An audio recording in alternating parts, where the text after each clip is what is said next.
আমার ওসমান হাদি ভাই শেষ হয়ে গেল, মানে শেষ। কি সুন্দর কথা বলতো, কি প্রতিবাদী কণ্ঠ তার। কত ভারতের বিরুদ্ধে দেশের যত ষড়যন্ত্র হয়েছে সবগুলোর বিরুদ্ধে আমার ওসমান হাদি ভাই কথা বলেছে। আজকে ওসমান হাদির জন্য আমি আসিফ হুজুর কিংবা আমার সামনে হাজার জনতা নয়, কোটি কোটি মানুষ আজকে ওসমান হাদির জন্য চোখের পানি ফেলছে। সিরাজগঞ্জের ভাইরা, মনটা আজকে বড্ড ভারাক্রান্ত। একটু আগেও কান্না করছিলাম গাড়িতে বসে বসে, চোখের পানি যেন থামছিল না আমার। আপনারা অনেকে জানেন, অনেকে জানেন না, জুলাই বিপ্লবের এক বিশাল নেতা, আমাদের সকলের প্রিয় ভাই ওসমান হাদি আজকে আল্লাহর জিম্মায় চলে গিয়েছে। আজকে আমার ভাই শহীদি মৃত্যুবরণ করেছে।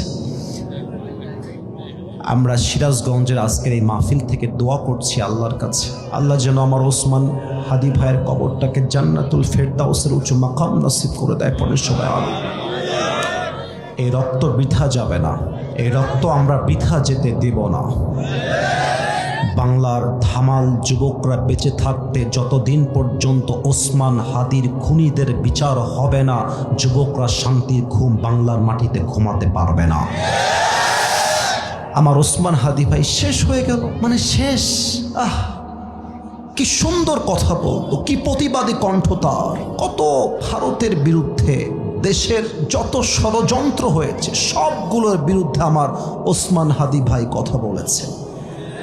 আজকে ওসমান হাদির জন্য আমি আসিফ হুজুর কিংবা আমার সামনে হাজার জনতা নয়, কোটি কোটি মানুষ আজকে ওসমান হাদির জন্য চোখের পানি ফেলছে। সিরাজগঞ্জের ভাইরা,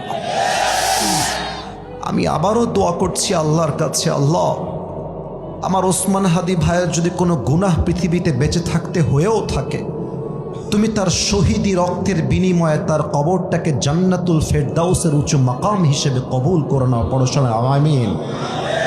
জোরে সোরে বলেন সবাই আমিন। ইনশাআল্লাহ দেশ একবার আমরা স্বাধীন করেছি। 2024 সালে দেশটাকে আমরা নতুনভাবে আবার স্বাধীন করেছি। তবে জুলাই বিপ্লবের প্রত্যেকটা নেতার কাছে, প্রত্যেকটা ছাত্র জনতার কাছে আমি আসিফ হুজুর একটা বার্তা পৌঁছে দিতে চাই। আমাদের আর একটা যুদ্ধ এখনো করা বাকি আছে। সেই যুদ্ধের নাম হলো আল্লাহর জমিন। যেহেতু আল্লাহর, ইনশাআল্লাহ আগামীর যুদ্ধ হবে আল্লাহর জমিনে। আল্লাহর কোরআনের সংবিধান দিয়ে দেশ চালাবার সংগ্রাম হবে আগামীতে। আমরা স্পষ্ট ভাষায় বলছি, ওসমান হাদির খুনের বিচার করতে হবে আল্লাহর কোরআনের সংবিধান দিয়ে। আগামীর 26 সালের পার্লামেন্ট চলবে কোনো গণতান্ত্রিক আইন দিয়ে নয়, ব্রিটিশ আইন দিয়ে নয়। আগামীর পার্লামেন্ট চলতে হবে আল্লাহর কোরআনের সংবিধান দিয়ে। সিরাজগঞ্জের ভাইরা, আমার কথা স্পষ্ট। Stop for a moment. আমি কথা বলি স্টপ। একটু পরে তাকবীর দেবেন, আমি কথাটা শেষ করি। আমরা অনেকে জানতে পেরেছি ওসমান হাদির খুনিরা নাকি বর্ডার ক্রস করে ভারতে পালিয়ে গিয়েছে। আমার বর্তমান সরকারের কাছে আবদার নয়, এটা আমাদের warning. And this is the last warning from the people of Bangladesh.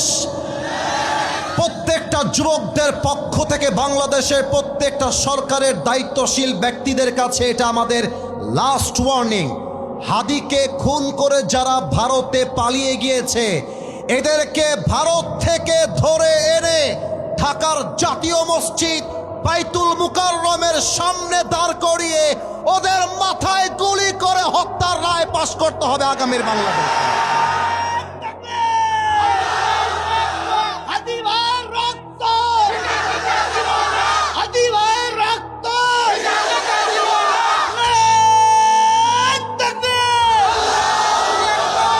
وكتبنا عليهم فيها أن النفس بالنفس والعين بالعين والأنف بالأنف والأذن بالأذن والسن بالسن والجروح قصاص। আল্লাহ বলছেন, যে তোমার চোখ তুলে নিবে তুমি তার চোখ তুলে নিবা, যে তোমার হাত ভাঙবে তুমি তার হাত ভেঙে দিবা। চোখের বদলে চোখ, কানের বদলে কান, নাকের বদলে নাক, হাতের বদলে হাত, পায়ের বদলে পা, জানের বদলে জান। অতএব আল্লাহর কোরআন দিয়ে পার্লামেন্ট চলবে, ওসমান হাদির খুনিদের বিচার না হওয়া পর্যন্ত বাংলার ধামাল যুবকরা থামতে পারে না, এই লড়াই থামতে পারে না, এই যুদ্ধ থামতে পারে না। ঠিক কিনা বলো সবাই? আল্লাহ আমার প্রিয় ভাইকে যেন শহীদি মর্যাদা নসিব করে, পড়েন সবাই আমিন।